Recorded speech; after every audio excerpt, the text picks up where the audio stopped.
ئێستاکە لە کوردستانی ئارامە لە کوردستانی قەتمەغە و گەڵگەی داما دەبا باشیەکان بزانن وە ئێستاکە لە کوردستانی ئارامە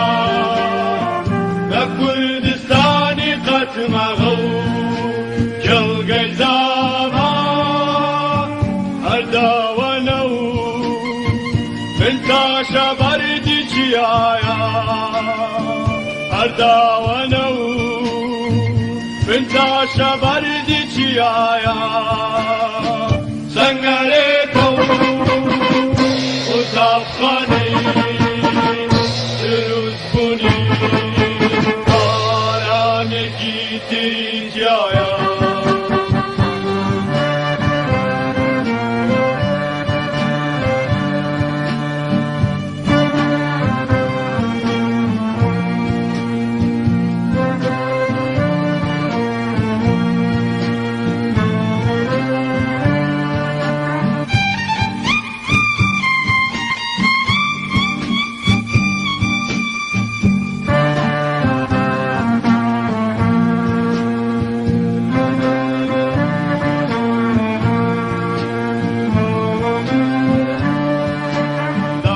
باشیەکان بزانن وە ئێستاکە لە کوردستانی ئارامە لە کوردستانی قەتمەغە و گەڵگەی داما دەبا باشیەکان بزانن وە ئێستاکە لە کوردستانی ئارامە لە کوردستانی قەتمەغە و گەڵگەی داما هەرداوەنە و بنتاشە بەردی چیایە هەرداوەنە و بنتاشە بەردی چیایە سەنگەرێکە و قوتابخانەی دروست بوونی بارانێکی تری تایە ئارامێکی تری تایە ئارامێکی تری تایە. سڵاو بینەرانی کەناڵی هیوە ئەم کاتتان باش لە یادی 43 ساڵەی شەهیدبوونی شەهیدی سەرکردە شاسوار جەلال ناسراو بە هاوڕێ ئارام بەرنامەیەکی تایبەت پێشکەش دەکەین بە بەشداری وەزیرە جەلال تێکۆشەری دێرین و خوشکی شەهید و کاک مستەفا کاک ڕەشاد مستەفا سوڵتانی برای شەهیدی سەرکردە شەهید فواد مستەفا سوڵتانی و کاک عەلی یەکێک لە نووسەر و چالاکوان و یەکێک لە هەوادارانی سەرسەختی شەهید ئارام بەخێر بێن هەموو لایەکتان. شەهید ئارام دیارە لە ساڵی هەفتاکان لە تەمەنێکی گەنجیا بووە بەڵام زۆر بابەتی بە پێزی نووسیوە کاتێکە بە ئەرشیفی نووسینەکانیا دەچیت لەو کاتەدا کە نە ئەنتەرنێت و نە تۆڕی کۆمەڵایەتی هیچ شتێکی وانە بووە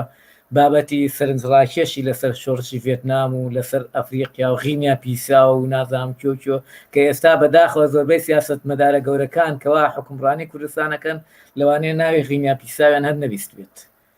زۆر بە وریایی و بە سەلیقەوە کە سەرچاوە کەم بووە بابەت کەم بووە نووسراوە کەم بووە بەڵام ئەو بە سەلیقەیەکی وردبینیەوە ئەو بابەتانەی نووسیوە ئەو ئەزمونانەی گواسۆتەوە بۆ گەنجانی گەلەکەمان کە بە بڕوای من چ وەکو کوردێک و چ وەکو مرۆڤێک کە لەو سەردەمەیان ژیا بێت کە هیچ سەرچاوەیەک نەبێت و تۆڕەکانی پەیوەندی ئەوانە بێت ئەو بابەتانەی کە ئەو نووسێتی ئەوەندە هەستیارە ئەوەندە زیرەکان نووسێتی کە جێگەی سەرسوورمانە ئیتر لە درێژەی ژیانی سیاسی ئەودا بە پێ قۆناغەکان لەو قۆناغەیە کە کۆمەلگا پێویستی بە هوشیاری و ڕێخستن هەبووە کە ئەویش کادرێکی کۆمەڵی ڕەنجەرانی کوردستان بووە پێویستی بۆ ڕۆشنبیرێکی جیا پێشکەش بە کۆمەلگا بکات خەریکی ئەو نووسینانە بووە بابەتی بە پێس بابەتی قوڵ بابەتێک کۆمەڵێ بابەتی باشی نووسیوە ئەگەر بێت و بە چاوی ئەو وەختەوە لێ بڕوانین کەسی تر خۆی لە قەرێ ئەو بابەتانە نەداوە بەڵام لە کاتێک کە شۆڕش دەستێ دەکات کە دێتە پێشەوە بۆ شۆڕش کە ئیعلانی خەباتی چەکداریەکان ئیتر بابەتەکان ئێوەش دەگۆڕێت پەیڕەوی ناوخۆ بە دەستە چەکدارەکان دەنووسێت و یەکێتی ئەناسێنێت بە کۆمەلگا باسی دەوڵەت و شۆڕش دەکات باسی ئەوواکە چۆن حکومڕانی بکەن باسی ئەوواکە پێشمەرگە چۆن بێت پێزی پێشمەرگە چۆن بێت چۆن هێزێکی پێشمەرگەی نوخبە پێ بگەرن ئەمە ئیتر کۆمەڵێک بابەت ئیتر یەکێ لەو سەرکردانەی کە منیاداشتەکانی خوێندوتەوە باسی ئەوە دەکات کە لە ساڵی لە دوای شەید ئارام ئەو نەقلی ناوچەی قەرەداغ بووە یەکێک لەوانەی کە زۆر جار لە کتێبەکانیان ڕەخنە دەگرێت لە شەید ئارام کە گوایە ئەو کوردستانی بووە منطقەی قەرەداغ بەجێ دێنێت بەوی گوتووە تۆ مەڕەوە قەرەداغ قەرەداغ شوێنی کوشتنە مەڕۆ بۆ قەرەداغ ئارامی سەرکردە لە ناو هەموو ناوچە جوگرافیانە چوو قەرەداغ هێڵبژارد قەرەداغ تەنگی سەر ئەگەر بچی سەیری کەیت شوێنێکی سەخت نییە شوێنێکە زۆر عادیە بە تایبەتیش ئەگەر تۆ لە ساڵی 1970 ناوچانەبی زۆر ترسناک بووە بۆیە ئەو شوێنە سەختەکە زۆر شەهید زۆر سەرکردەی تر ئاواتیانە خواست کە لە کوردستانە شەهید بن بەڵام شەهید ئارام لە قەرەداغ شەهید شەهید ئارام بە نوێشی نیوەڕۆ لە ناو خەڵکا شەهید بۆیە ئەوە وەکو مێژۆک دەمێت من ئێستا داوا لە وەزیرەخان دەکەم خوشتی شەید ئارام ئەگەر باسێکی شەید ئاراممان بۆ بکاتوە یاداشت و یاداوەری خۆیمان بۆ بگێرتە زۆر سپاسەکەین فەرموو وەزیرەخان زۆر سپاس من و شاسوار لە خێزانێکە بەرەو دوا بووین ئەو لە من مناڵتر بووە لە مناڵیمانەوە هەموو شتێکمان بەیەکەوە بووە حتا زۆر مەسەلەی خوێندنەوە ئەم شتانەشمان زۆر ئاگاریەتی بوو بەڵام بەهۆی ئەوەی کە ئەو چوو بۆ جامیعە لە بەغا و تۆزێت لێک یعنی لێک بڕاننمان هەبوو لە ڕاستیە لە دوای ئەوەوە تر لە بەغا پێش ئەوەش کە خەریکی قوتابیان بوو خەریکی لاوان بوو لەگەڵ سەرەتای دەستپێکردن و دامەزراننی کۆمەڵە ئەو بەڕاستی بە پێی تەمەنی خۆی لە تادیرەکانی خوارەوەی کۆمەڵە بوو بە هەر حاڵ هەتاوەکو 1970 کە چوونە دەرەوە بۆ سەرشاخ و بە ناچاری 75 لە 75 نسبۆیە نازام ناوی بڵێن چی هاتنەوە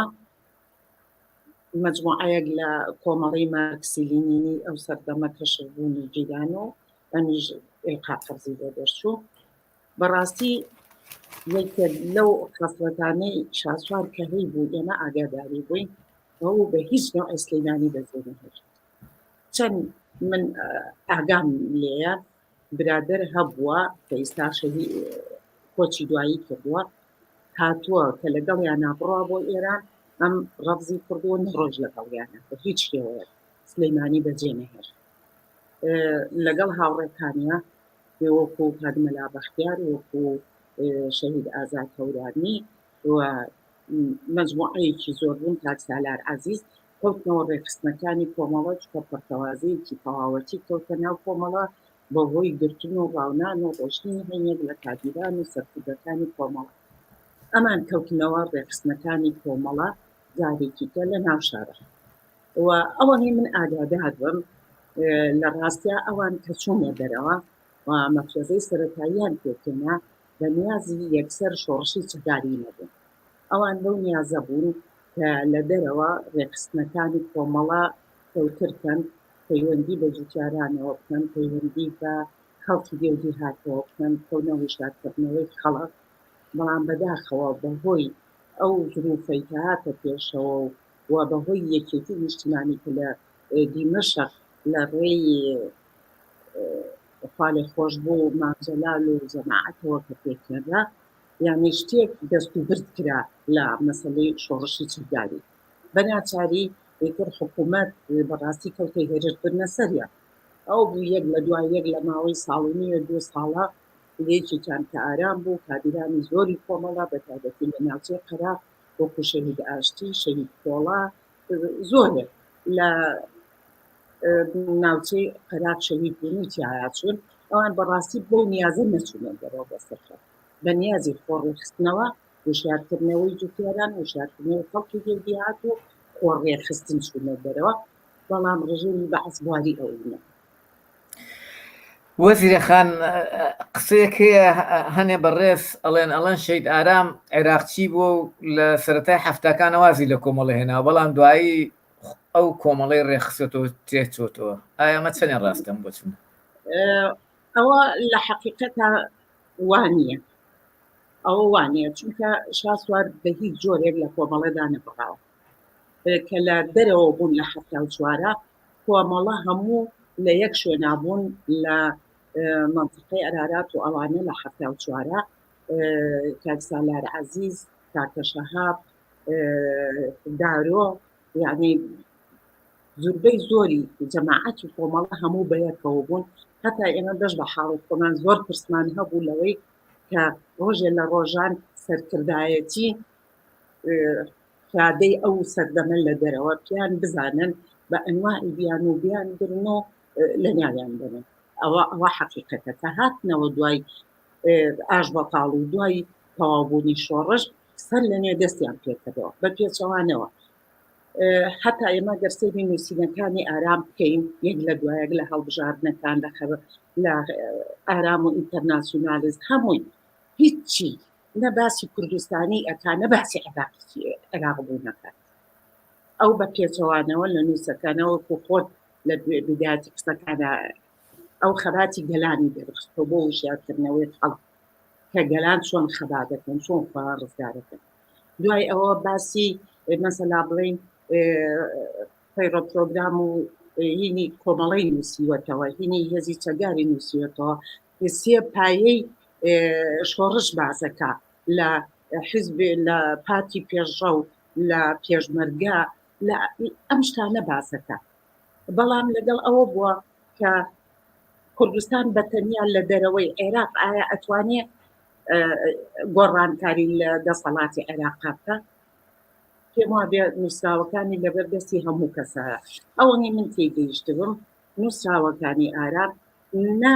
باسی کوردستانی بوون ئەکا نە باسی عێراقی بوونەکە بەڵام لەم ئەخیرە نەیارەکانی ویستیان بۆ بەڕاستی من بە سەراحەت قسەکەم بۆ تێگانی حەقیقەتی ئارام هەنیەک ئەڵێ کوردستانی هەنیەک ئەڵێ عێراقی من دەش بە حاڵی خۆم لە ئەندام کۆنفرانسی دوو بووم لە 82 یعنی کە چوونە دەرێ بەڕاستی تووشی شۆک بوو سەیرەکەم لایەک ئەڵێ ئەمە ئارامیە عێراقچیە و ئەوە شەهادی کوردستانیە بەڵام وەڵا لە حەقیقەتا هیچ شتێک لەو بابەتە نەبوو کوردستانی بێبێ کوردستانێکی چەپ بێت ئەگەر ئێستا ئەوانەی کە باسی ئەوەختە باسی کوردستانیان نەکرد ئێستا عێراقچیەکن لەگەڵ مێزە لە سەرەکانە ئەویش باسی عێراقیەکێ کرد عێراقی کرێکار و زەحمەکێش و هەژار و پێشکەوتن خوازی ئێستا عێراقی داوای عێراقیی سوالکردن دەکەن عێراقیشمێ کۆنە پەرستانە بەڵێ بەڵێ بەڵام بەداخەوە یعنی تەمەنی سیاسەتی شاسوار لە دەرەوە و لە خەباتی چینایەتی و لە نووسین و لە هەموو شتەکانە ئەوە تەمەنی کورد بوو فریان نەکەوت شتەکان بە تەواوەتی ساخکاتەوە بە تەئکید ئێستاش هەر کات و شوێنەی خۆی بیر و بۆچوون و تایبەتمەندی خۆی هەیە ئارام لەوانەیە 2 ساڵی کە بمایە نەوعێکی کە بیرێ کردەوە جۆرێکی کە گۆڕانکاری بەسەر مەسەلەکانە ئاهات جۆرێکی کە ئەینووسی ئێستا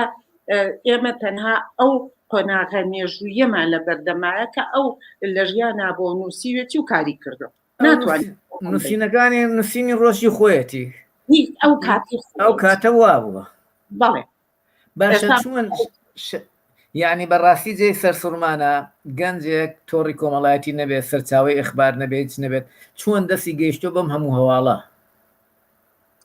ئەمە خۆی چۆن ئەم زانیارانەی کۆ کردەوە چۆن ئەو زانیارانەی کۆ دەکردەوە بەڵێ کاتی خۆی کە ئەم باسی خەباتی گەلانەکە و لە کتێبی ئارام و ئینتەرناسیۆنال لە جەریدەی هاوکاری ئیشیەکرد لە بەغا بە تەئکید ئینسانێک بۆ خۆی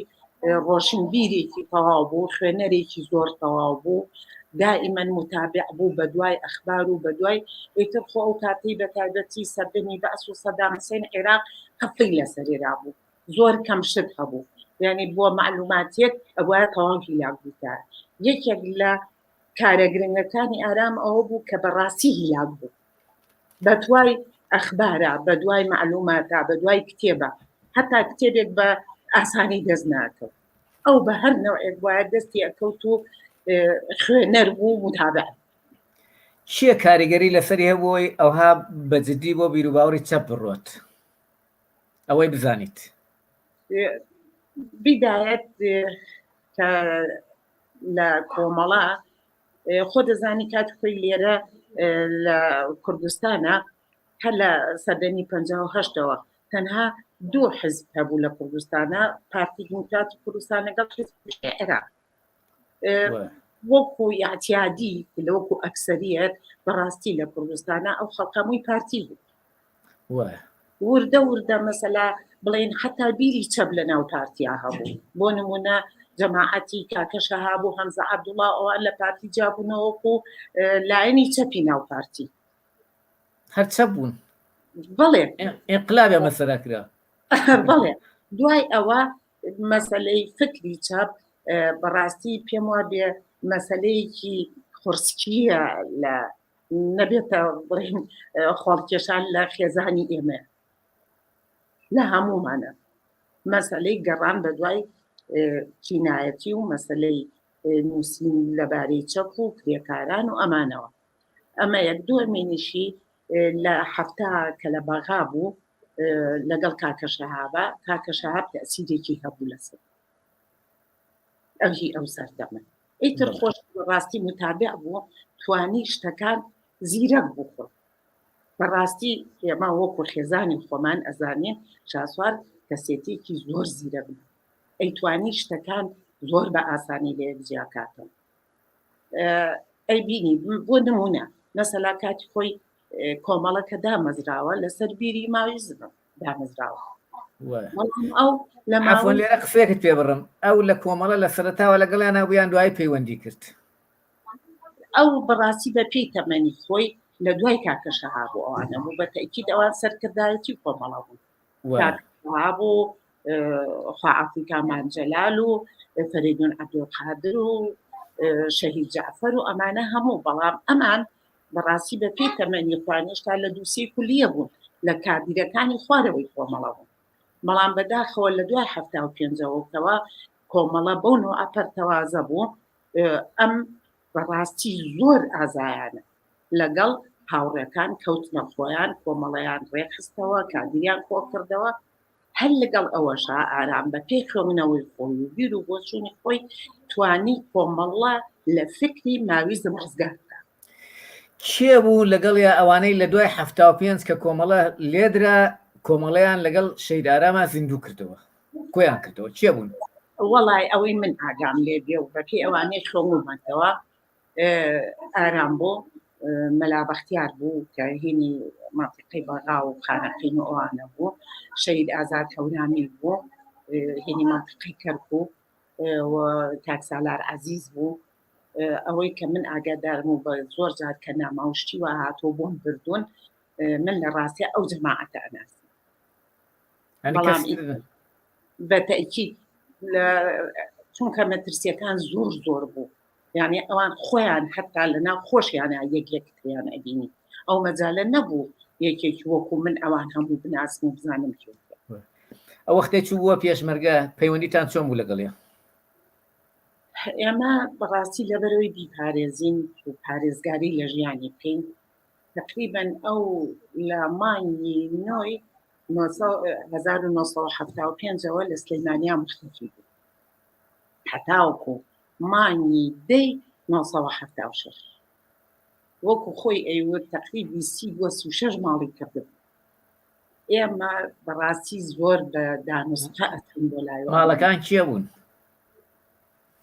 ڕۆوێ نازانم چونکە زۆر بە سڕی زۆر بەینی مەسەلا یەک دوو ماڵمە بێ مەسەلا کە بیویستایە بمان بینێ ماڵی خاڵم نزیکمان بوو ئەچوو لە ماڵی خاڵم ئەیوت لەوێ ئەچوون بۆ لای ئەمان بین و ماڵێکیش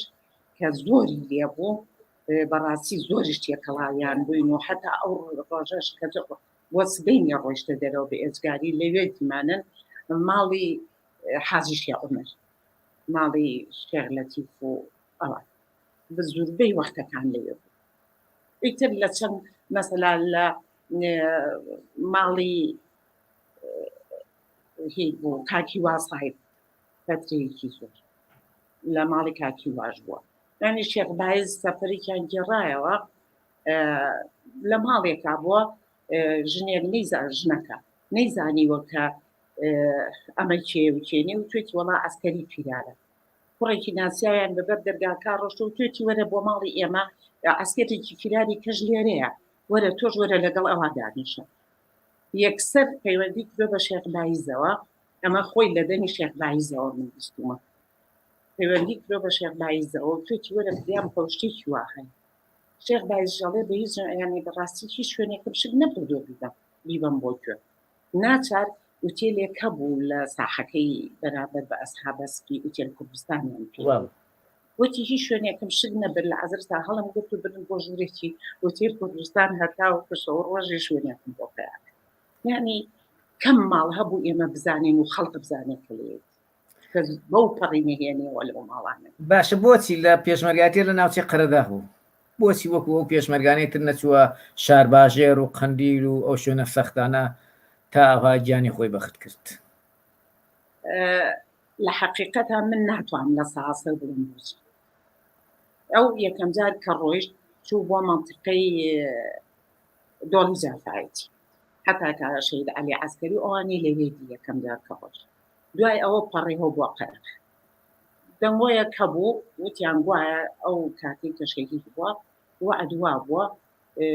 کاک نەوشیروان لەگەڵ کاک مولازم عومەر بەیەکەوە وعدوا بووە ئەوان دێن بۆ بەری قەراق کاک مولازم عومەر بمێنێتەوە وەکو مەسئولی هەرێمی قەراق ئەو بچێ بەرەو قەرن ئەمە نازانم تا چەند وایە ئەوە یعنی بە ئەڵێنە بەڵام خۆی بە هیچ نەوعێ نەیەویست لە بەری قەراق بکەن حتا مەسەلا لە دوای ئەوە جەماعەت نەقدیانە کردوونێ چەندمان پێوتۆ نەهاتۆتە دەرەوە لە قەراق و بە نەقد باسیێت بەڵام خۆی ئەیویست بەڕاستی بە پێی بۆ چوونی من خۆی ئەویست لە قەراق بمێنێتەوە قەراقی بە شوێنێکی استراتیجی باش ئەزانی بۆ مەسەلەی نێت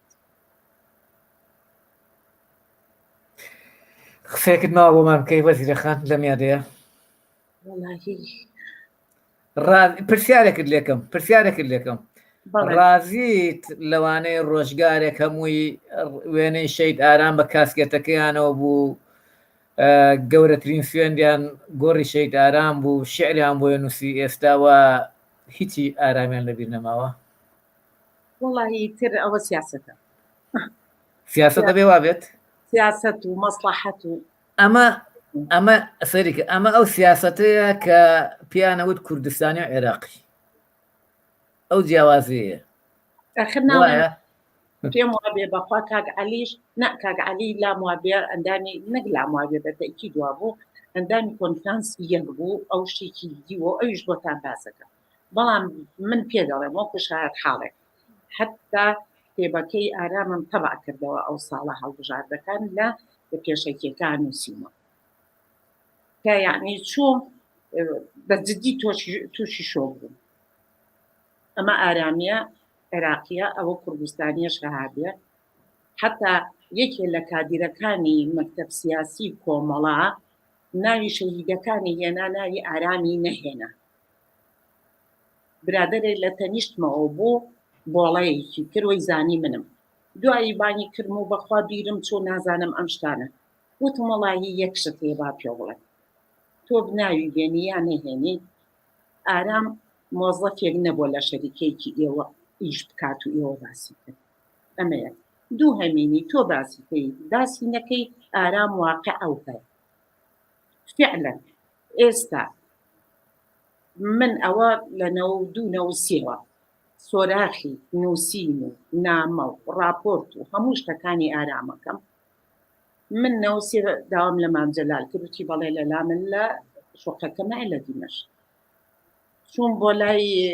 کاک بەکری حاجی سەفەر وتی 35 نامەی کاگارامم لە لابۆ کاک نەوشیروان داوای لێکردوم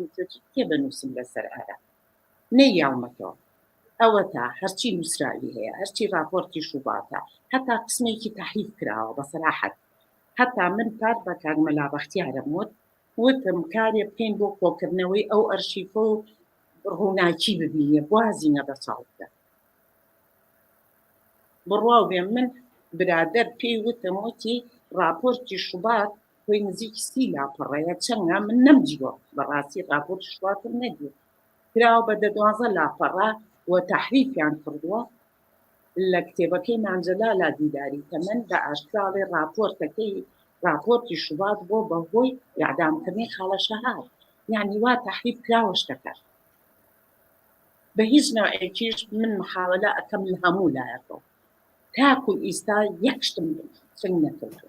یەک بەشەر ئاڕی لێ نەیاڵمەتەوە هەتا پار لە ڕێوەسمێکی کرد کاک مەلا بەختیار کاک عەلیش لەوێ بوو پێم وتم کارێ بکەن ئەو ئەرشیفەی ئارام بدۆزینە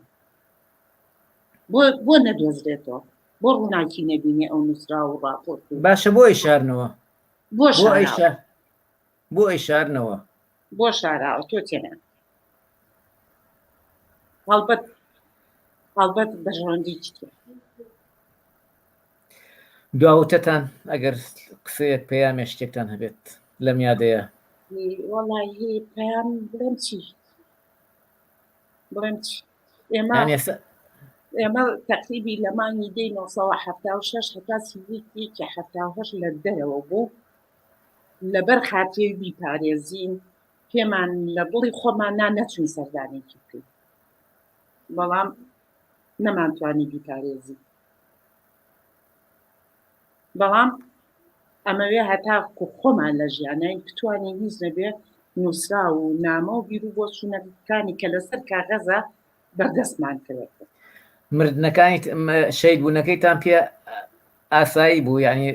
بە شێوەی تەبیعی شەید بوو یان شتێ لە پشتیەوە هەبوو چکە زۆر کەس گومانی لە هەیە وەڵی من ناتوانمەوە یعنی شتێکی لێ زانیت من چکە ئاگادار نەبووم ناتوانم زۆر سپاس بۆ وەزیرەخان زۆر سپاس بۆ بەشداریت وە یادی شەهیدی سەربەست زیندوە لەمە زۆر سپاس بۆ ئەمە کاک مستەفا کاک ڕەشاد ئێوە لە ڕۆژهەڵاتی کوردستان کاتێک کە شۆڕشی ئێران بوو چۆن شەید ئارامتان ناسی و شەید فوئاد چۆن لە ناو ئەم شۆڕشە جەماوەریە بوو بەو ڕابەرە گەورە لە ناوچەی لە ڕۆژهەڵاتی کوردستان دوو پرسیارە پێکەوە هەردووکی ئەگە جواب دەیتەوە چۆن شەید ئارامتان ناسی و چ لێکچوویەک دەبینیت لە نێوان شەید ئارام و شەید فوئادە جۆرە دەنگمە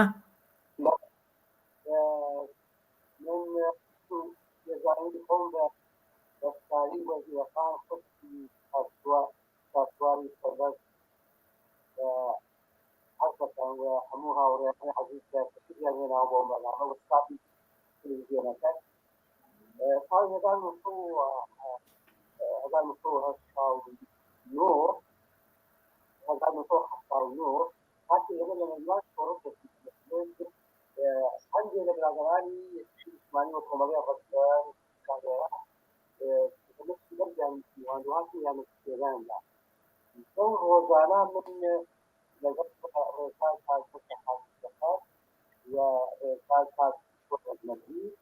و قادر وانە دەوێت تەشریفیان و ئاشنا بوو و بۆ من باسییان کرد بۆ هەموو قوڵاگیرانی مەریوان باسییان کردە کەسێکی ئاوا بوو شاسوارجرانی ناوی نهێنەکەی کاک ئارامە و ئێمە لەو ڕێگۆ لەسەر تاوە نەسیمە ئاشانی من کاتێ شۆڕژەکە بەردەوام بوو گیت بۆکان لە بۆکان لە هاوڕێیانی خۆشەویست کە شاعر و نووسەرە و پشتجێی سلێمانیە کە حسەین بەشیر ئەو لەوێ بوو وە شعرێکی نووسی سەبارەت بە کاکفات و ئێمە زۆرتر کێشراین بەسەر ئەو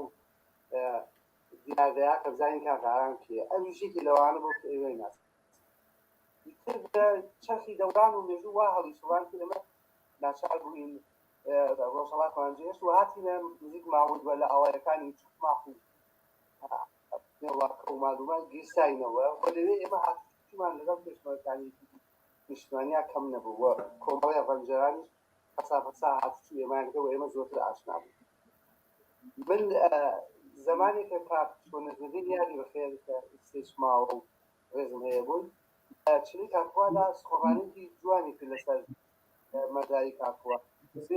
زانین ئەم هێدە و ئەم خراوە بیر و باوەڕێکی چەپی ڕادیکاڵیان هەیە و زۆر معجزیان بوو و حەزمان لەکرد ئێمان ئیتر ئەو پەیوەندی هەر بەردەوام بوو بۆ ماوەی نزیکەی 20 ساڵی من وەکو ڕێی گوتم کرد دەستم پێی کاکوشتۆ بڕ لە جێگەیەکی ترا لە سوئیدا گەیشتم و خزمەتێکی سەر دۆسایەتیمان قەتەرا من کاتی لەگەڵ ئەم ڕۆشتی کات شاسوار ئاشنا بوو لە یەک شتا زۆر بەرام و نزیکایەتی هەبوو وێرچینە بوو لە بیر و بڕوا و متۆدی کات شاسوار جەلال و کاکفوادە ئەوش ئەو بوو کە ئەوانە بە زووترین کات بیر و باوەڕێک کەدا بەسەر ڕۆژهەڵاتی ناوینا چ ئێران چ عێراقی پێ بۆ تەرانە ئەفغانستان ئەوش بیری تیزی سێجەهان بوو بیری ماوەستۆن یەک ماڵ بوو کە ئەو بیرە زۆر زاڵ بوو و بەڕاستی دارانە بوو لە مارکسیسم ئەوان زۆر توانیان ڕەشنەی لێ بگرن و خۆیان لەوە دوورکەن من دڵنیام کە کاک شاسوار جەلال لەگەڵ بیر و باوەڕی گرامشی هوشیمن ڕەجە دێبرە و زۆر کەسی چ ئۆنلای و ئەوانشە ئاشنا بوو و تەنانەت بیستۆکە کتێبێکی لە بەغار تەرجمە کردووە وەری گێڕاوە سەر کردووە ئەنیشەی زانایانی چی ئەو کاتە زانین کە ئەمانە توانێت لە دکتۆرین ماوەستۆ ئیتر دەکرات و هەڵویستی بدی و لێکدانەوە بێ بۆ بڕیارە بدەیت ئەمانە دەکران لە یەک نزیکە باوەڕیان لە یەک نزیکە کاکوادی شەر بەو شیوە بوو من کاتێک کە کاکواد لە زیندان دەرهات و 4 ساڵ پەیوەندی زیندانی تەواو کرد و هاتوو ماقڵ نەبوو پلانی هەبوو پلان و نەخشەی هەبوو کە داری بۆشانیدا ئەویش ئەوە بوو ئەگەر بڵێن وێری سەداقەت لێبوردووی گوێدان بۆ نەیاران ئەو وەختە وەکو بڵێ تەواضع فروتەنی ئەو خەسڵەتانە کە هی ڕێبەرەکە لە کافوادا کۆبووە و بە هەمان شێوە لە جەناب شاسوار جەلالە کۆبوو ئەوە بوو ئەمانە زوو توانیان لەناو کۆمەڵەی لەناو کۆمەلگا ناو پێگەی ڕەنجەرانە نفوسکەن وتوان ئەوانە بڵای خوارەوە من جارێ لەدانش نەبی کافواد بڵێ هەر نەزەر ئێمە ڕاستە بە ئەوان قسەیان کەن کۆمەڵانی خەڵک قسەیان کەن قسەکانی ئەدیست لە خۆیان فۆرمولەیەک کردو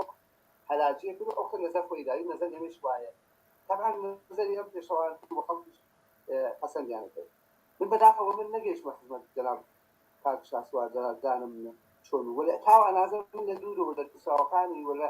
ئەو قسانە خەڵی کەن و هەمووی لە ڕووی سەرهاتەوە دەزانم کە زۆر هەڵکەوتووە و زۆر ئینسانێکی تێکچوو دیمەند بووە من جەناب کاک شاسوار جەلال هەر لە کاتێکەوە کە ئەو جێگە سەختی هەڵبژار و ئەو جێگە سەختیەکی جوان هەڵبژار بووە تەنانەت دعوت کراوە بۆ کۆنگرەی یەکێتی نیشتیمانی کوردستان و نەچووە و لەوێش دەنگیان پێداوە وەکو دەفتەری سیاسی هەڵبژێراوە زانین کە لە ڕەشنەی هەیە یا بە نوقتە ڕێبازی ئەوانی بەدڵ و لە دوو خەسڵەتە عەجایبن کاک شاسوار خوێنی کە خەڵ و خاڵە پێچکە سێ جارە لە هەر دەرفەتێکە وها بووە کە چایە جوان و تاریخی نوێژی نووسێت کە لە ئارشیڤا ئیسپیچە هەر قاعدە و درێخی نەکردووە یا بە ناوی خوازراو یا بە ناوی خۆی چی نووسیوە یعنی لە دوو لایەنەوە لە دوو ڕەنگاو ئەو زۆر زۆر بەدەسەڵات لەباری نووسین خەڵەبوو کە بیرۆڕای خۆی ڕژاندووسە سەر کاغەز و پێشکەشی بە جەماوەری کرد ئەگەر چی ماسکیاوەکو ئەڵاونەبووە وەرێ گەیاندوێسی دەست جەماوەری خەڵک و خەڵک پێویان دووەم ئەوەیە کە ڕێخستنە توانیسی قەنەعات بە خەڵک بێنێ من زۆر منە ڕێبەرێکە کاریمانەوەی ناتوانێت جەماوەڕێکە ئەو کاریزوا بوو هەر قسێکێکە خەڵک بەدوجار قبولیان بوو جەماوەری خەڵک ڕەمزیار جوتیار کێکار قبول بووە ئەوانەیە ڕێک کرد ئەو دوو قسەدە این کەسانێکە کە ڕێڕەوی کاریزماوە زۆر لەخۆ بوو لە کاک شاسوار جەلالا بوو و لە هەمان کاتا من شێخە زۆر کاک شاسوار جەلال نەزەری دو ئەوەیەکە هیچ کاتێ ئەوە نەبوو ئەو شوێن خۆناغ و هەلو مەجاق ئەو خۆی خوڵقێنەری خۆناغەکان بوو خۆی خوڵقێنەری هەلو مەجەکان بوو ئەو شتی ئەنووسی خەڵک ڕاپەت ئەو خۆناغەکانی بێنە لەهێنا پێشەوە و ئەکرێ بڵێن ئەو چۆن دەنووسن ئەوە شەقامی مەولەوی شەقامی شاسوار جەلال شەقامی هێمن هەر وەک ئاوا لەسەر تابلوێن ئەی نووسی وها نەبوو و خەڵک تابلوەکان ئەخوێنەوە بە شێت ئەو قسەیەوە هاتێت وا نەبوو ئەو تابلو خوێنەبێت ئەو نیازی بۆ نەبوو ئینسانێکی بیرمەند و لە خەسەتە بەرجەستەکانی خەسەتە جوانەکانی ئەو بووکە ڕێزی لە بیرجاوازاندا ئەناگیر بە ئەوانە ئەدا کرد مخالفی بوون و ئەمە کەمتر لە ڕێبەرانی قسەی کوردستانە دیارە و ئەگەر کەسێ مخالف بوو 1500 نوع ناوکی بۆ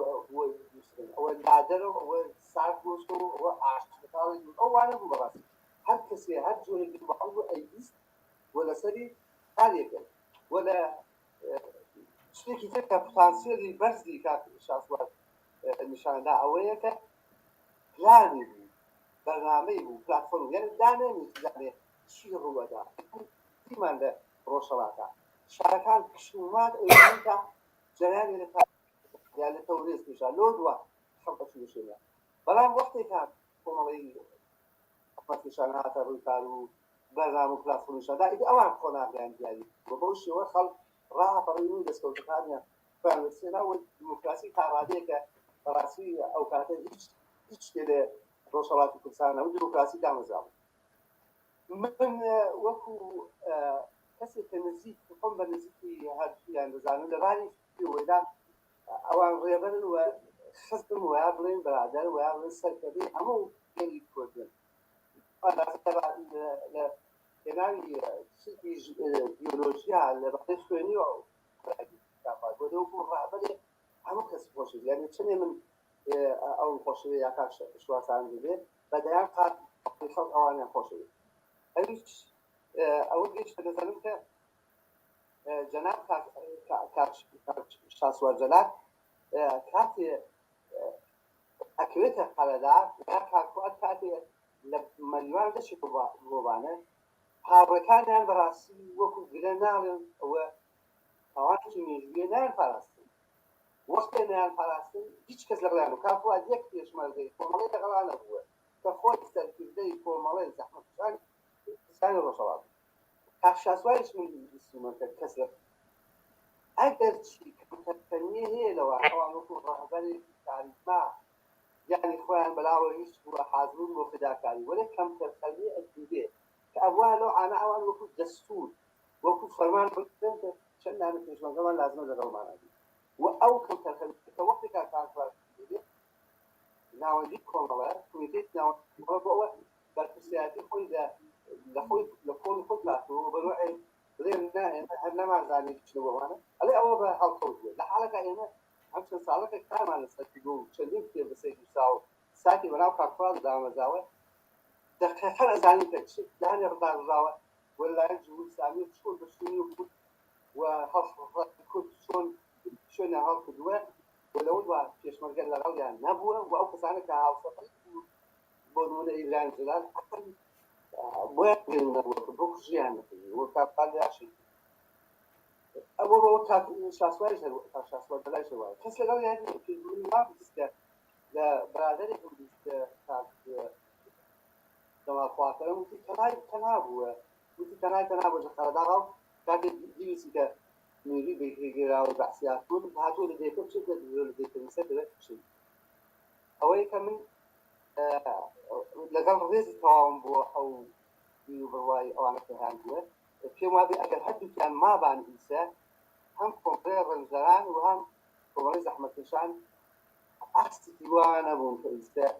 لە ئاستی زۆر کزوو ناوازن بەیانتوانین زۆر دەشە بدەن وە ڕێپەیوانی لەناو جەماعەت پێش ئاهانە بتوانن لەسەر قامە بتوانن خەباتی خۆیان ئێران بکەن. من یەک شتی هاوبەش دەبێت لە بیرڕای کاتفعال و کارشناسوایە دەبێت ئەوش ئەوەیە جگە لەوە ئەوان تەرکیزیانەکە لەسەر خەباتی چەکداری لەسەر خەباتی مەدەنی لەسەر خەباتی سەرشەقام زۆر ئیسرائیل هەبوو زۆر تەرکیزیانەکە کە خەباتی سەرشەقام زۆر مهمە. هەر نمونەکەی ئەوە بێنن کە لە شاری سنەوە لە شاری بانە و سەقز و ساباغۆ بەدەیان کەس بە ڕێپێوان هەسان بەسەر جادە و بەسەر شوشەکان هاتنە مەیوان و پشتیوانیان لە کۆچی نێرجی و مەیوان کرد. من پێوانە ئێستا کاکشاسوار جەلالبایە لە سلێمانی و لە هەولێر و لە خەلتوک و لە زۆر شاریترا خەباتی جەماوەری خەریکی و زۆر شانسەری بەرسل لە ئیسێ بوو گەرچی ئیسێکی هەیە وەلی زۆر بەرسل و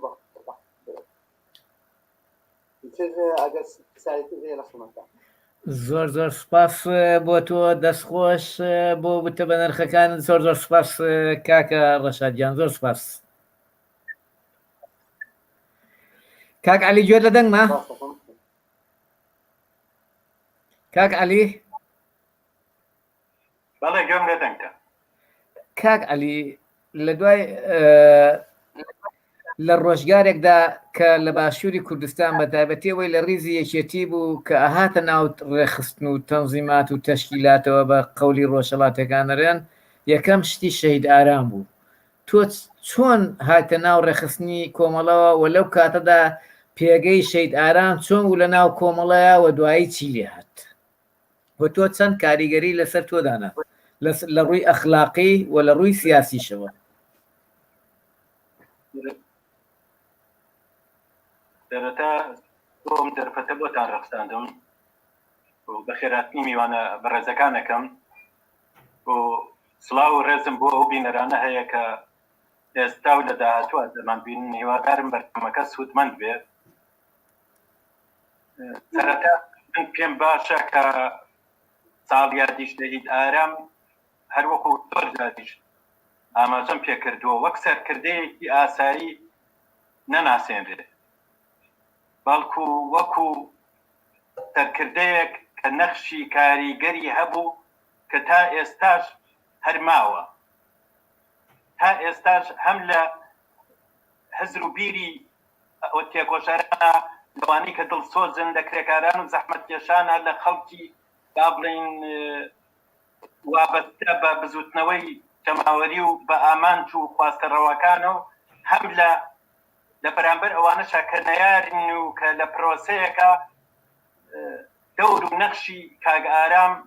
هەوڵیاندا بیسڕنەوە بە هەرحاڵ توانیان ڕێکخراوەکە لە ناو بەرن بەڵام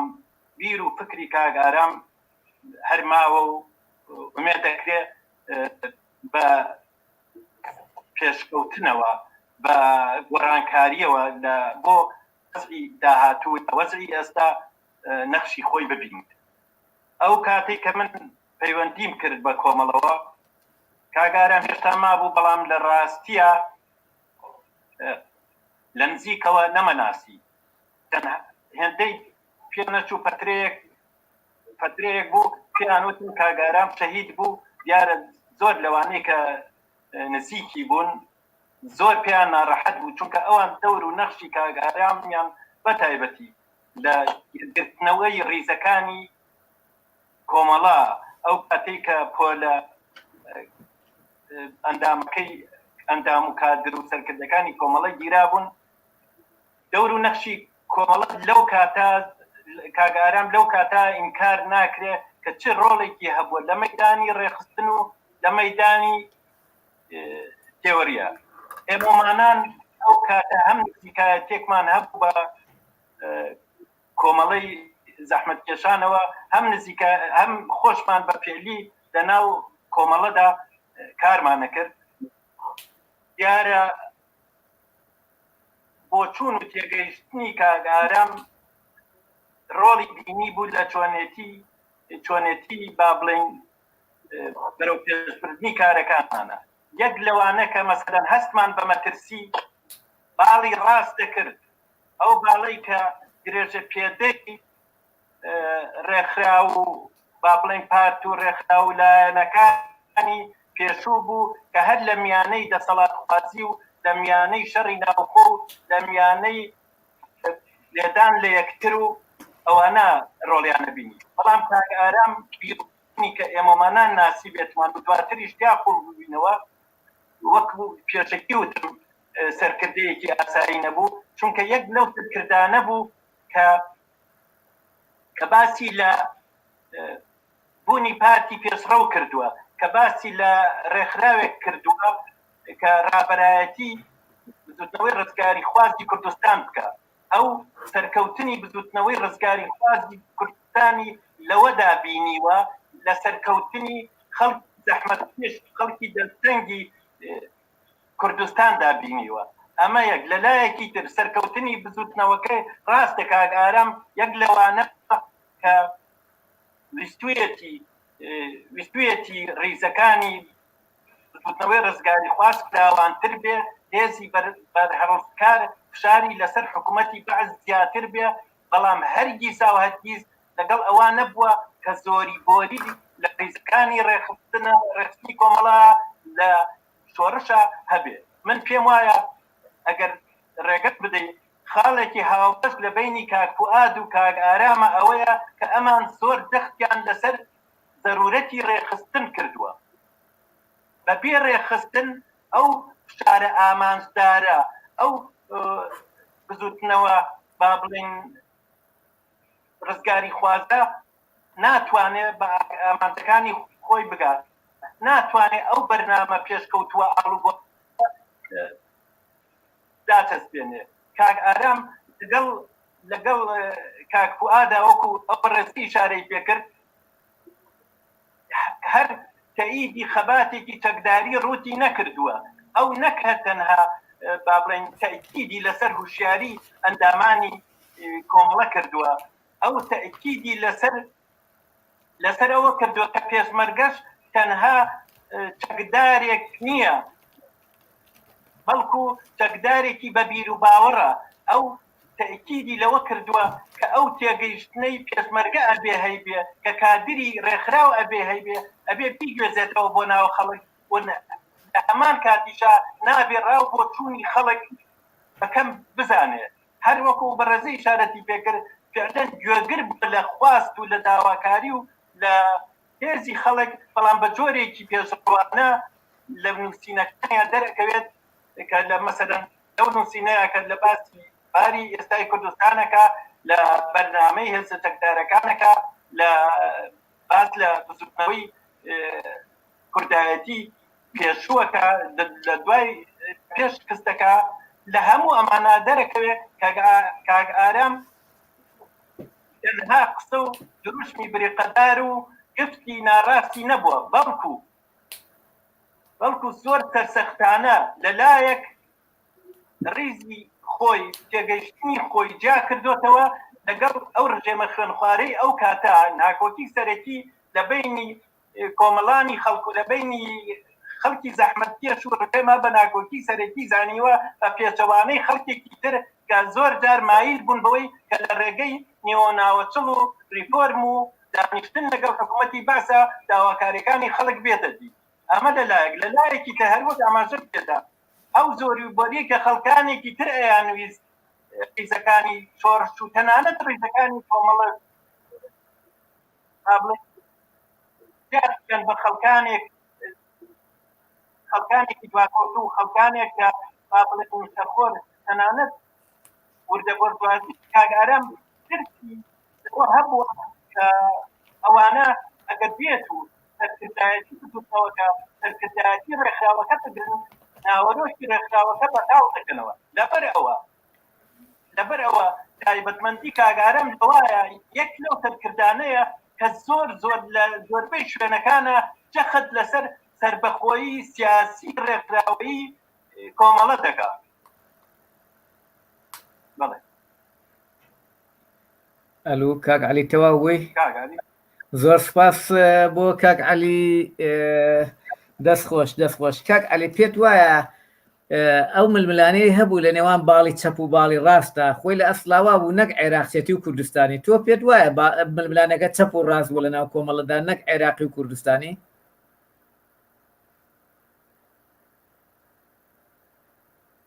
کاک علی جۆرە دڵنیایی نەکرد ڕاست بووە من پێم هەر لە سەرەتای دروست بوونەوە ئەو من دڵنیانەیە هەبووە من وەکو هەندێک خەڵکی کە سەیری ئەوە ناکەم کە ڕێکخراوی با بڵێن کۆمەڵە لەکەیە بڕیاری با بڵێن لە ناوبردن و یا هەڵوەشاندنەوەی درا لەوێەوە دەستی پێکرد بێ نەخێر لە ناوبردنی کۆمەڵە یاخود جێلێشکردن بە بیر و باوەڕی شۆڕژگەر یاخود با بڵێن سڕینەوەی بەرنامەی ئاڵوگۆڕبەخشی کۆمەڵە یاخود دوورخستنەوەی ئەندامە با بڵێن کاریگەرە پێشڕەوەکانی هەر لە سەرەتای دروستبوونی کۆمەڵەوە بە تایبەتی لە دوای هەرس و شکستەوە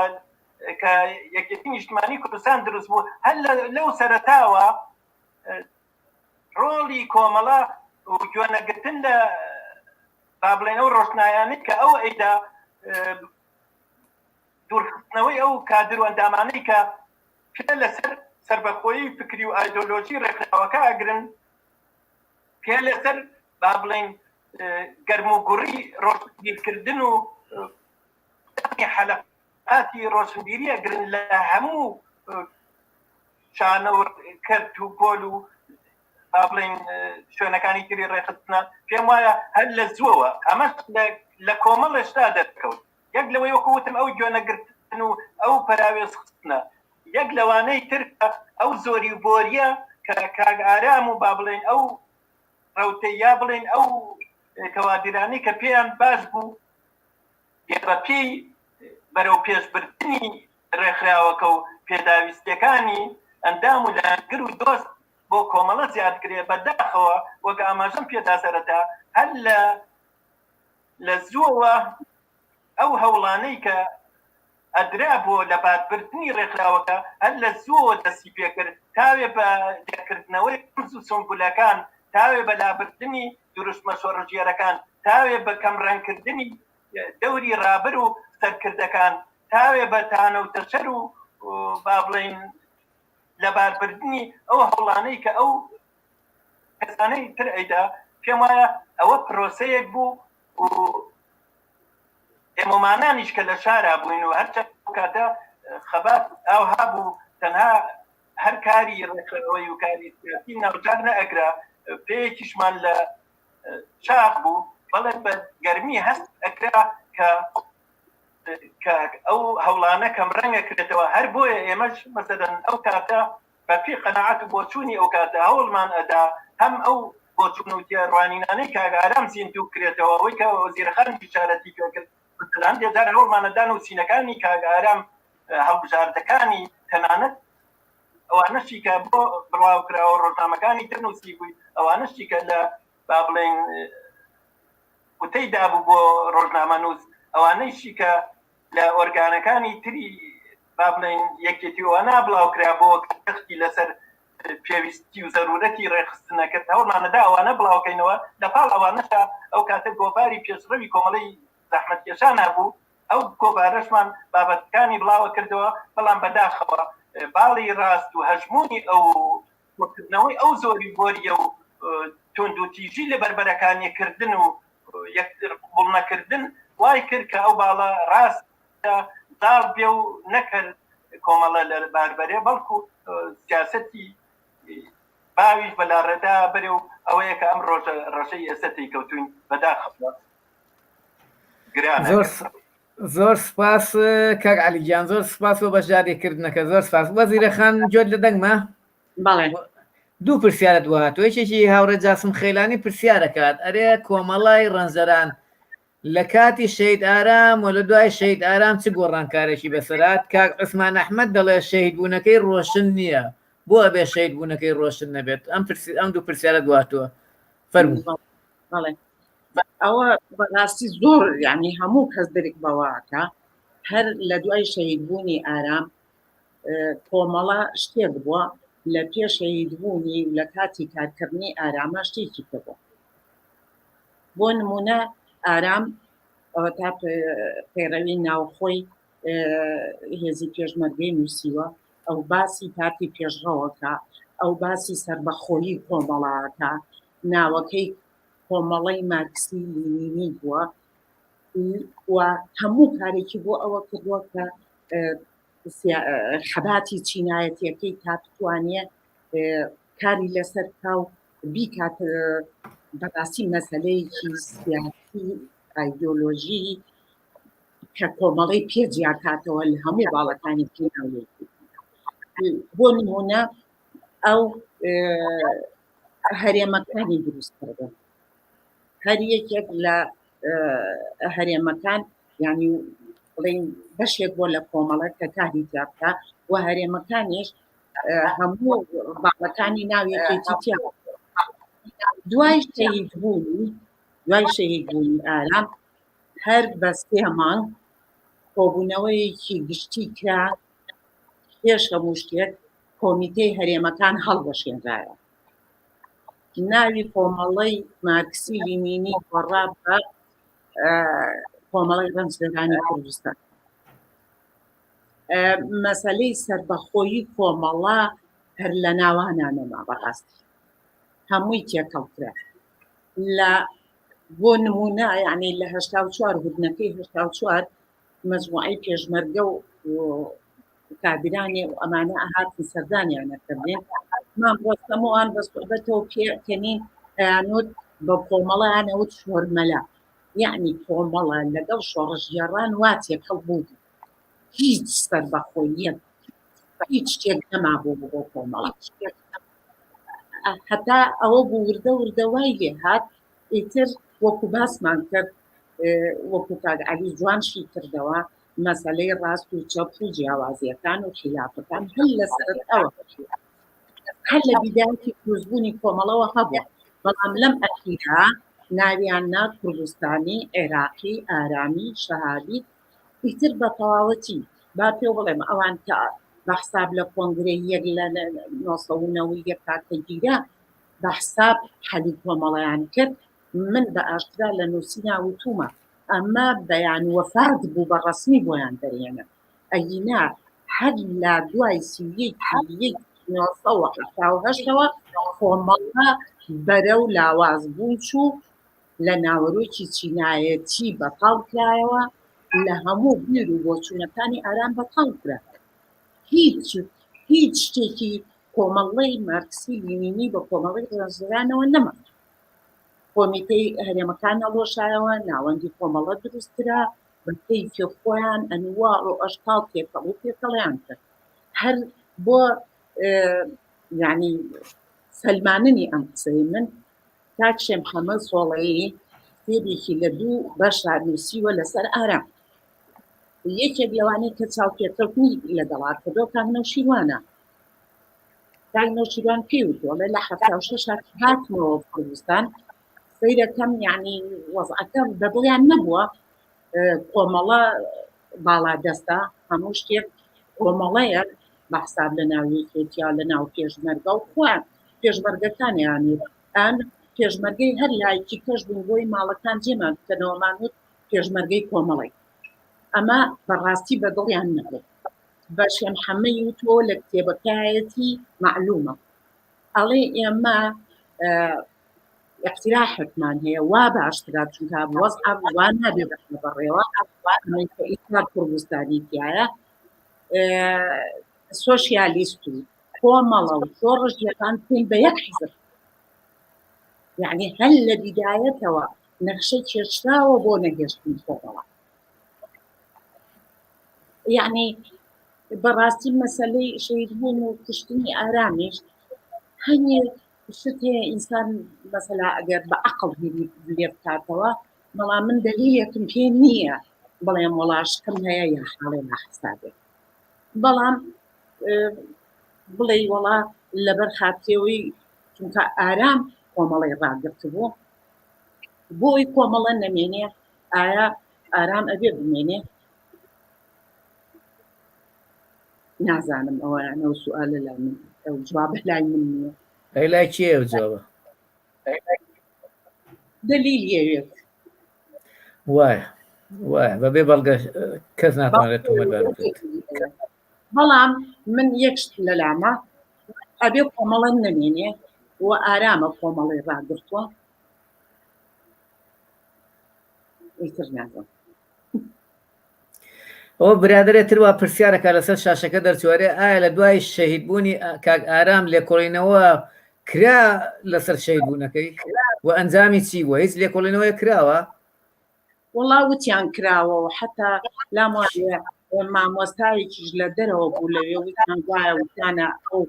نامێ غەڵەتی نردۆ بۆ ئارام و لەبەر ئەوەیە ئەو نەیەشتۆجێکی ئەگەر بی بووە منتیقی قەندیل و سەرکردایەتی لە ناوەچی و بەهۆی ئەوەوە ئارام نەهاتۆتە ناوچەتی نەو باسی وا هەبوو کاتی خۆی کە ئەو مامۆستایشیان دوای ئادام کردو لەسەر ئەو نامۆشتە کە نردێت ئیتر وەکو لێکۆڵینەوەی ڕسمی من بەش بە حاڵی خۆم چەند کارم کردووە لە ڕێخستنی ناو شار هیچ شتێکم نەدیوە وەکو لێکۆڵینەوەی ڕسمی لەسەر کارە لەوانەیە ئەو لێژنانەش وەکو لێژنەکانی ئێستا بێ لەسەر شەیدبوونی تیرۆریست ڕۆژنامە نووسانەوەوانە هیچی ناگا بە ئەنجام نازانم لامەوە بێ کاگعلیش هیچی نەدیوە لەو بابەتە کاگعلی بیبینیانیژەم بینی یعنی تۆش پێت وایە ئەو ململانەیە عێراقچی و کوردستانی نەبووە بەس لەسەر ناسنامە و هەوێی کۆمەڵە بووە زیاتر ململانەکە هەندێکە بوونا جدی بوونە لەسەر خەباتی چیناتی ناوێنە ناوە عێراقچێتی وەکو جنێودانێک وەکو بەوەی پەراوێز بخرێن بۆی شتێ بکرێت ئەوانەیە تریش ناوخۆیان ناوە کوردستانێت تەنانەت برادری بابەتێکی نووسی بوو شەیداران کوردستانیە بەڵام کوردستانێکی چۆن کوردستانی ئەکرێ ئیسلامی بێ ئەکرێت چەپ بێ ئەکرێت ڕاست بێ ئەکرێت نەتەوەی بێ ئەکرێ هەر شتێ بێت ئەو کوردستانێکی چەپ بوو کوردستانێکی مارکسی بوو جیاوازەکەی ئەوەندەوە بەڵێ کاگعلی خۆی بەڕاستی هەل لەنەوەیەکەوە چەنەها نووسین و چەنەها لێکۆڵینەوە و سیمینار و ئەوانە کراوە مەجموعەیەک ئەڵێ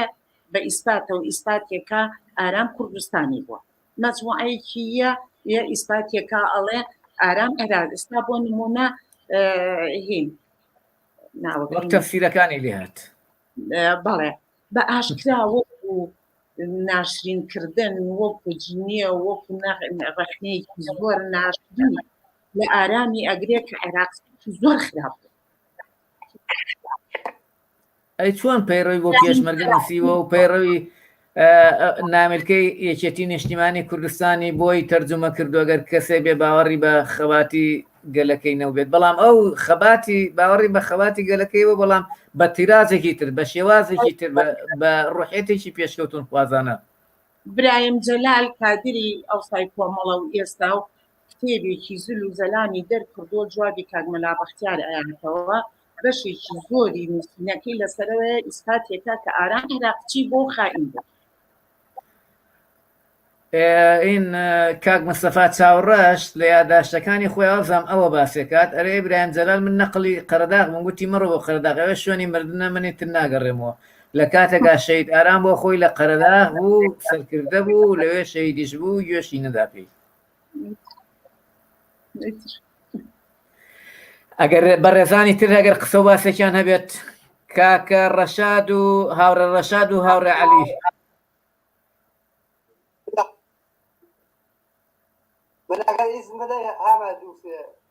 فەرموو فەرموو فەرموو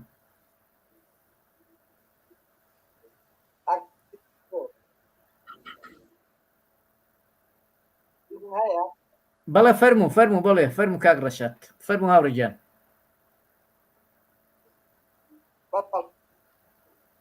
من لە هەڵسەنگاندنەکەی ئەم ئازیزاناکە قسەیان کرد زۆر شتۆکەوە یەکەم ئەوەیە پێویستە نووسراوەکانی جەناب جەلال کۆبێتەوە و ئارشیو کرێت ئەمە مڵکی من نییە مڵکی تۆ نییە مڵکی وەزیرەکان نییە ئەمە مڵکی ڕەنجدەرانی جیهانە ئەبێ کۆبێت کاتێک کۆکرێتەوە دەفەتی ئەگونجە کە بە زمانی ئەڵمانی ئەو فەڕەنسا بە زمانی نووسی وەلی گێڕنەوە ئەچێتە ناو ئارشیوی نێونەتەوەی بەڕاستی تا ئایزە کەنتەرفەندا ئەوانە ئەو نووسی بەسەر من لە جێگی داخوا بوو و ئیسیچە نرخی هەیە و زۆر زۆر جوان لێکدانەوەی بووە و زانستیانە و لۆژیک شتەکانی لێکداوە ئەلە ڕۆژانە من پێم وایە کاکفواد مەجید موسی یا کتێبێکی بڵاو کردووە یا بڵاوی دەکاتەوە سەبارەت بە کاگاران کەسی خۆش پێ زۆر کارێکی جوانە وردەوردە ئەوە کۆ بێتەوە زۆر شت ڕوونە بێتەوە ومن وەکو بڕیاری کۆمیتێوە بە کاک ئارا سایەتی ئینتەرناسیۆنالیست بووە بەڵام لە هەمان کاتا چەپێکی مۆدەرنی کوردستان و بەڕاستی کافوات لە قڕانی سابڵاغا بە ئاشکرا بەڕوونی دەڵێ ئەکەر هەلومەرجی ڕەنجدەران و ترانسپۆرت و زەرفێتی خەڵک جەمعاوە لە پێشەوە بووە لە پێشەوەی ئێران بوو ئێمە هیچ ثانیە دەقەقە ماکو نابێت حزبی کۆمونیست حزبی شوروی کوردستان نووسەکە و ئەگەر نەبوو باش ئەچین لەگەڵ ئەیان کە حزبی کۆمونیستی ئێران بەڕاستیش من وەکو لێکدانەوەی خۆم هەمیشە کوردستان چ شەقامەکەی چ خەباتی نێنی زۆر پێشتەوتر بووە لە جێگەکانی کوردی ئێران وەکە ئەوە کە ئەبینێ حزبی کۆمونیستی ئێران نووسە بێ و ئایسە بەو شێوەیە کەرگەر دوبارە ئەوان شعاریان پێکرد لە تووش بۆ بەیەکەوە کۆمەڵیش بەو چارەسەر هەموو کەسێک پێویستی بۆ من یەک کە زۆر نەزانینەکە ئەویش کە شخصیەتی کاریگەری کاک شاسوار بۆ کاکوان ئەو وسە کە هاوکات هاوڕە و خەباتی دڵی کوردیان ڕێوەری کردووە و هیچ غافڵ نەبوون هەمان لە هەمان کات و لە هەمان دەقا خەباتی چینایەتیشیان ڕێوەری کردووە یعنی یەک سانیە تۆ ئەبینی ئێمە لە مەریوانە ڕۆژی جیهانی هەشتی ماسە جەژنەگرین ئەمە بە تەوسێ مێری کاکوان بکە وەرشانی مەریوان ژنانی مەریوان ڕۆژی جیهانی ڕۆژی یەکی ئەیان بە هەمان تێگەشتی جەژنەگرین کاک شاسواریش بەداخەوە من دەفەتی نەداوە هەموو ئەوانە لە پلاتفۆرم و بەرنامەیان ئینسانێک بوو کە بە بەرنامە حرەکەت بێت خۆ تەمام ئەوە نەبوو کەسێ شتێکی پێ بڵێت خۆی داڕێژەر بوو خۆی داهێنەر بوو خۆی هەلومەرجی ئەخۆڵخان لەوە دواتە بۆ هاوڕەبژاد و ئەچوو بەشێ من نەزانم ئەگەر ئەو دوو ئازیزە بمانیسە هەلومەرج و بارودۆخی کوردستان یا ڕەنجەرانی کوردستان لە چ ئاسێکا بوو ناکرێت پێشبینی کەی وە شتێک لە خۆتۆ بڵێ وەێ دەوریان ئەگەر وجودیان هەبووە زیندوو وایە خۆناخت زۆر پێشەوتر بوو لەوا بوو ئاسە دەوڵەتێکی کوردی لەوا بوو ئاسە کارێکی کوردی دروست بووە تەواو وڵاتانی دنیا بەڕسمی بیناسن و ئێمە لە حاڵقان نەبین کە ئیسە ئەوە ئەبینی لە باشوورە ئەگەر چه حکوومەت هەیە نە پارلەمانیشەکە نە ئێدارەیشەکە سێ حکوومەتیە سێ ناوچەیی ئەسەم داغان بووە حتا تەوان کەیسی سیاسی و ستاتوسی کوردیان زۆر هێناوە خوارەوە ئەخوار بە شاسوار جەلالمایەت ئەو ئاستی کۆمەڵایەتی و ستاتوس کوردیان ئەبدە چڵەپۆپە نەیانێت لەوە حاڵتا بێت چونکە ئەوان ئێستا بەڕاستی زوێنەر بوو وەکو حکوومەتی حرەکەتیان کرد ئەی جوڵان وە خەڵکیان لە دەوری خۆیان کوردی من هەموو جارێکە ئەمری سخۆڕانی کاپوان لە دیگەیەکە ئەوە نەبووە ئۆفۆرێتی فەرموو چەند کەس حەزەکە قسەیان نەکرد لەو دوا خۆی قسەی کرد ئەم ڕێزی بۆی جیاوات و ئەم لەدان نەزەر جوانەکانی خۆی نیشانەدا ئەم نەزەریچەیەوە خەڵک وەلایە وا بێ بۆ ئەلازە کە لە دەورانی زانکۆ کاک شاسوار جەلال لە بەغا دەستی خۆمدۆخست و سلێمانی لە کەرکووکا بووە وە لە ئەولێرا بووە ئەو جێت بەنرخ و جوانی جێ هێشتووە لە نووسراوە لە ئەوانە کوردیوە ئەوە گەنجی تۆن گرانهایە و ئەبێ ئێمەدی پارێز من قسەیەکم نەماوە هیوادارم ئەو بنەما بەڕێزە ناویان لەمە بەرزتر بێ و لەمە خۆشەویستتر بن و بەڕاستی کاک شاسوار جەلال شیان ئەوەیە کە هەیکەلەکەی دروستکردێ و زانکۆی سلێمانی هەولێر لە کەرکووک لە ئەو پەیکەریە دامە چەندین زانکۆ بەناوی ئەو بکرێتەوە یاوی هەموو ڕێزی ئەحسانە یادی هەزاران جێگە زۆر سپاس بۆ تۆ زۆر سپاس کاک عەلی هیچ وتەیەکت نییە کاک عەلی ئەگەر بە کورتی ئەگەر قسەیەک دەبێت کاک عەلی هاوڕێ عەلی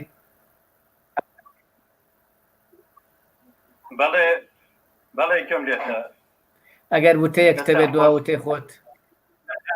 ئەڵێم بە پێچەوانەی ئەوانەی کە لایەن وایە ئەبێت تەنها ئەو لاپەڕانە هەڵدرێتەوە کە یانبازی بەرهەڵستکاری و مقاومەتی تیا بووە یاخود هەر ئەو لایەنانەی کە تا حەدێک پشتنگدارە جێگەی شانازیە، بەڵام ئەو هەڵە و کەم و کورتی بلادان و پێشێلکاری و ئەوانە دیتە بە دەرخۆ نەکرێ و نەوتێ لەبەر ئەوەی کەسەکان یاخود لە دنیادا نەماون یاخود لەبەرەوەی ڕووی بزوتنەوەکە ناشرین نەبێ بە پێچەوانەوە من پێم باشە جەخت لەسەر وەکو چۆن خاڵە گەشەکانی ئێستا ئەو کاتەی کۆمەڵە و کاگئارام و ئەو پەیامە پیرۆزەی کە بۆ ڕزگارکردنی کوردستان و ڕزگارکردنی خەڵکی زەحمەتکێش و هاریکاری خەڵکانی پێشکەوتوپاس لە دەور پشتا ئەدرێ پێم باشە ئەو لاپەڕانە زۆر بە وردی جەختی لەسەر کرێ ئەمە لەلایەک باشترین وەفات بۆ پەیامەکەی کاگارام و کاکفواد سوڵتانی و ئەو تێکۆشەرانەی تر کە جەختیان لەسەر زۆر شتی گرنگ کردووە ئەو پەیامانە بپارێزرێ ئەوانەی کە ئەوان دەرکیان لێ کردووە کە باز لە ضرورەتی بەرنامەی شۆڕژێرانەیەتەوە تێوەڕی شۆڕژێرانەکە ئەکرا یا باز لە شیکارکردنی واقعی بارودۆخەکرێ یا باز لە ضرورەتی ڕێکخراوبوو نەکرێ یا باز لە خەباتی مەدەنی خەڵکەکرێ نزیکبوونەوە دەمەجبوون و ئاوێتەبوون لەگەڵ بزوتنەوەی ناڕازی خەڵکە ئەوە زۆر مهمە. وەفاداری ئەوەیە، وەفاداری تەنها هەر ئەوە نییە ئێمە تەنها وەکو سمبولێک وەکو ڕەمزێک وەکو ئارایشتێک بەکاری بێنین، بەڵام دیارە وەک کاگارامیش وەکو سەرکردەیەکی زمانی خۆی سیرکەین، هەر وەکو بەڕێزێکیش وەزیرەخان بۆ ئاماچەی بەوە کرد پێویستە کاگارامیش وەکو سەرکردەیەکی ئەو کاتە دیارە کاگارامیش ممکنە لە هەندێک هەڵەو کەم و کوڕی بەهۆی هەم کەم تەجروبەیی هەم تەمەنی هەم دەور و پشتە لاوازەکەی هەم بێ پشت و پەنایی هەندێ هەڵە کرابێ هەندێ خۆشخەیاڵی بە هەندێ هێز و لایەن کرابێ زۆر بێ بۆیان کردە وەکو چۆن ئەڵێ کردە باو وای لێکرا زەمینە خۆش بوو بۆ لە بەربردنی ڕێبازەکەی بۆ لە بەربردنی ڕێکخراوەکەی بۆ لە ناوچوونی سمبولەکانی پێم وایە باشترین وەفاداری تەنها بەرزڕایگرتنی ئەوەیە، بەڵام بە تێگەیشتنێکی تازە بەرەخنەگرتن لە هەڵە و کەم و کوڕیەکان بە دەختکردن لەسەر پێداویستی هەرە گرنگەکانی سەرکردنەوەی هەم ڕزگاری خوازی کوردستان هەم ئەوات و ئامانجە واقعیەکانی خەڵکی زەحمەتکێش کە ئێستا پێوەیە ناڵێنن. زۆر سپاس کاک عەلی، زۆر زۆر سپاس ساوڕێ خۆشەویست. وەزیرەخان ئەگەر دوا قسەی خۆت بکەیت. من بە تەکید سواسی هەر هەموو ئەو گەنج و کەس و لانانە ئەکان ڕاستی زۆر بەفەرۆشن بۆ بیر و بۆ چوونەکانی ئارام، بۆ هزر و کەسێتی ئارام. بەڵام وەکو کاک عەلی وتی ئەوە ڕاستی وایە تەنها هەر ئەوە نەبێ ئارام سمبولێک بێ و ساڵانە و هەموو کات پێ هەڵێن بە پێچەوانەوە بیر لەوە بکەنەوە کە بە تەکید ئارام بۆ بمایە ساڵ بە ساڵ بە پێی کات و شوێن بیر و بۆچوونەکانی خۆی گەشە پێ گۆڕانکاری بەسەرات داوا لە گەنجەکانەکەم کە ئەو ڕێباز و چۆنێتی کردنەوەی ئارام کەن ڕێبازێک بۆ گەشەپیانی بیر و بۆچوون و فکرەتی ئارام. هەر تەنها ئەوە نەبێ وەکو کاک عەلی ڕێز بێ با گەشە بە ڕێباز و بیر و بۆچوونەکەی بن و کاری بەسەر. زۆر سپاس. زۆر زۆر سپاس. سپاس بۆ ئێوە، سپاس بۆ کەناڵی هیوا کە ڕێگەیدا ئیمشۆکە میادە شکۆدارە بکەینەوە و سپاس بۆ بینەرانی خۆشەویست و سەری ڕێز و نوازش بۆ یاد و یادەوەری شەید شاسوار جەلال ناسراو بە هاوڕێ ئارام. یادی بەرز و ڕێگەی بەردەوام. هەر بشین. زۆر سپاس بۆ ئامادەبوونتان. زۆر سپاس.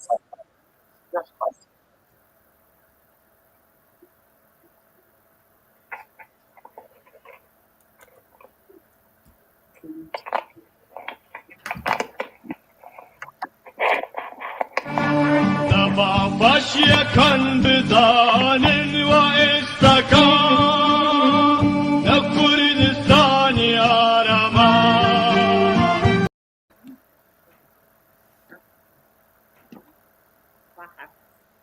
بخواست.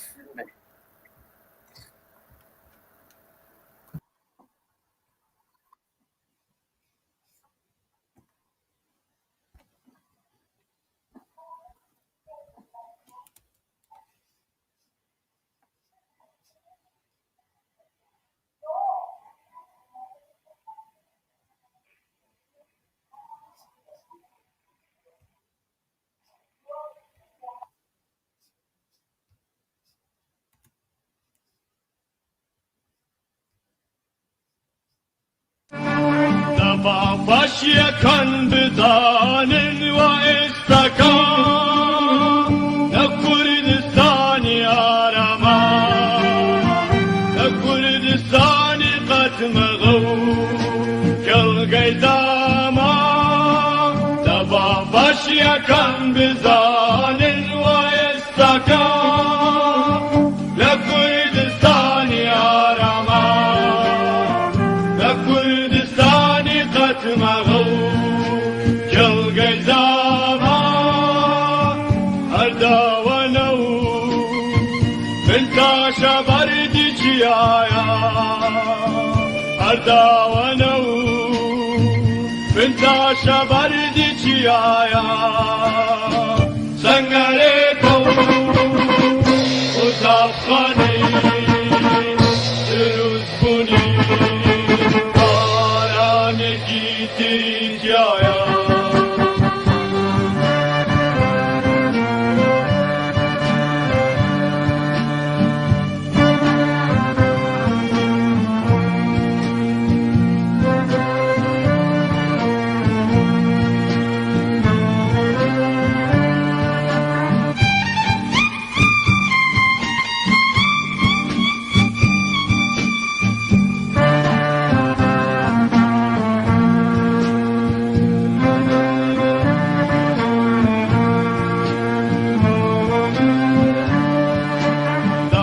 باشیەکان بدانن و ئێستاکان لە کوردستانی ئارەما لە کوردستانی قەتمەغە و جەڵگەی داما دەبا باشیەکان بزانن و ئێستاکان لە کوردستانی ئارەما لە کوردستانی قەتمەغە و جەڵگەی داما هەرداوەنە و بنتاشە بەردی چیایە هەرداوەنە و بنتاشە بەردی چیایە سەنگەرێکە و قوتابخانەی